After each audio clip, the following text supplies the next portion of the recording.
What is up guys, welcome to a brand new video of Absolute Digital. In this video I'm going to show you how to add a description to your YouTube video. So let's start this video by launching the YouTube Studio app.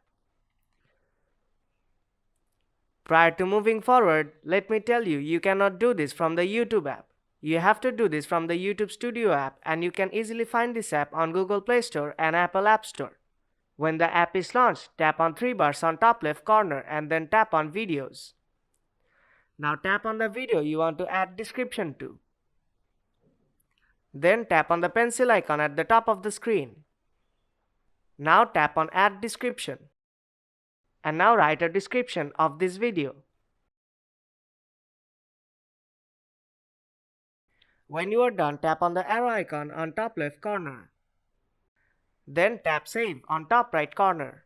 And your description will be added to your video. And that is how you can add description to your YouTube video very easily. So if you find this video helpful, then do drop a like and make sure to subscribe for more tutorials. I will see you in the next one.